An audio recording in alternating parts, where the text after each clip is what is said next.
Coast Elk Reviews. Today, we're actually revisiting a beer that we reviewed about like 8 years ago. So, I have been talking about this before. This is Shock Top Twisted Pretzel.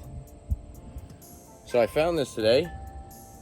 Didn't realize that they actually still brewed this. I thought this was discontinued. Belgian style wheat ale brewed with caramel malt and artificial flavors. Paid $2.46 for this.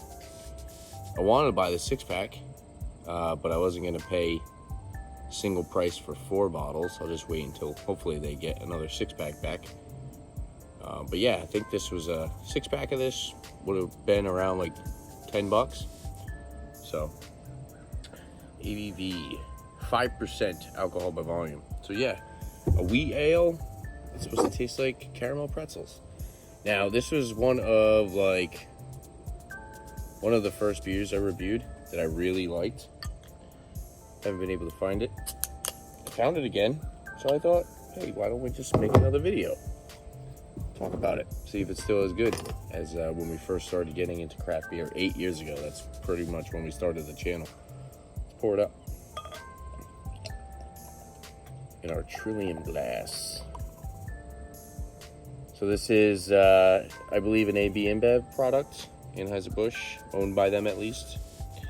Shock Top Brewing Company, Atlanta, Georgia. Check them out, shocktopbeer.com. So pours this, I'd say, amber. It's a really nice amber. It's a little bit of that like reddish brown.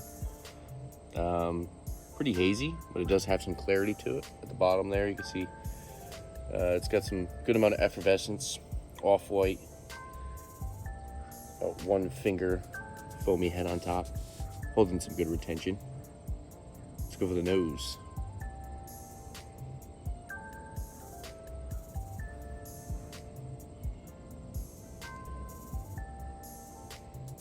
All right, so I get like this just pretzel dough. Like fresh, like pretzel dough.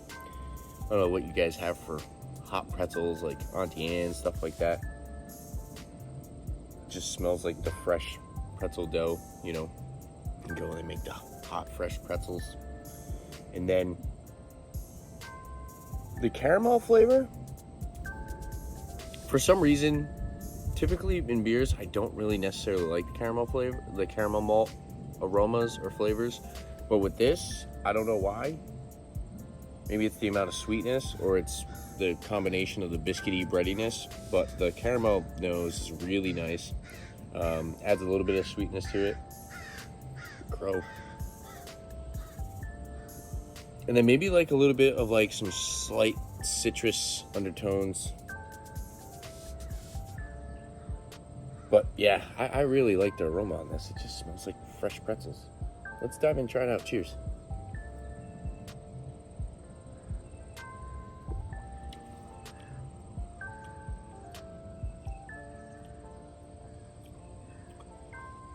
Should have bought all 4.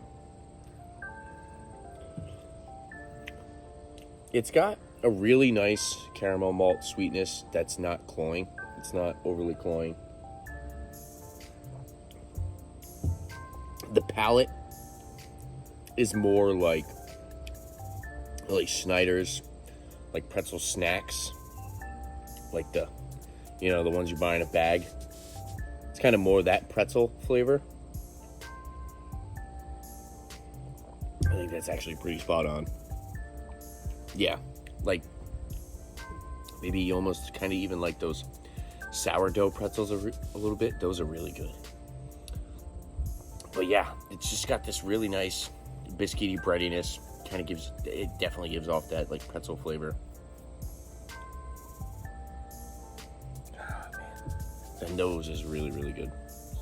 As you guys can tell, I'm a big fan of this beer. I've always liked this beer. I was kind of disappointed when they discontinued it. I mean, for something that's kind of like a macro product, but still kind of crafty, I've always really liked it. I mean, they use artificial flavor, it says. But I mean, I honestly don't really care. I like it. I think it's a really solid product. You get a little bit of that citrusy aspect, a little bit of like this lemony flavor. But yeah, you get that like Snyder pretzel, that slight caramel. The caramel is not too prominent. I really like the balance of the caramel and the breadiness.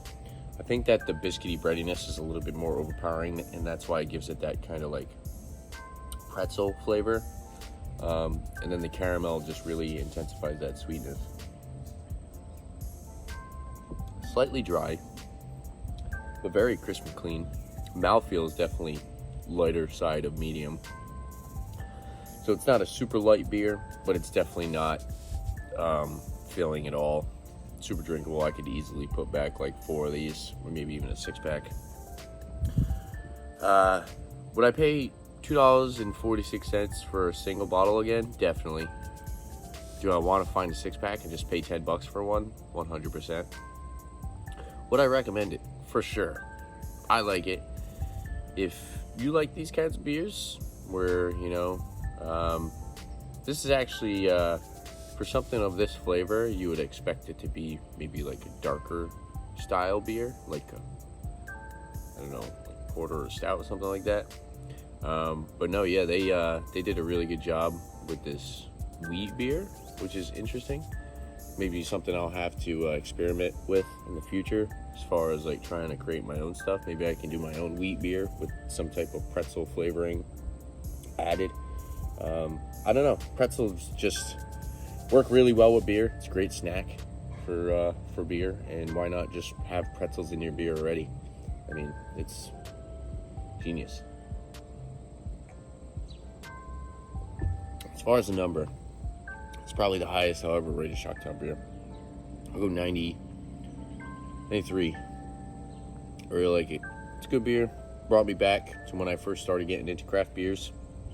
And I think it's also a very good product to introduce some people into more crafty style beers.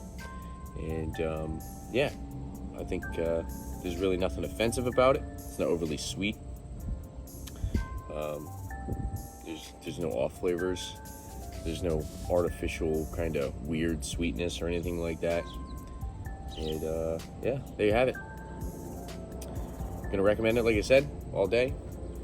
If there's anything else you guys like to see on my channel, make sure to leave a comment down below. And don't forget to like and subscribe to my upcoming videos. Thank you for watching, guys. Cheers.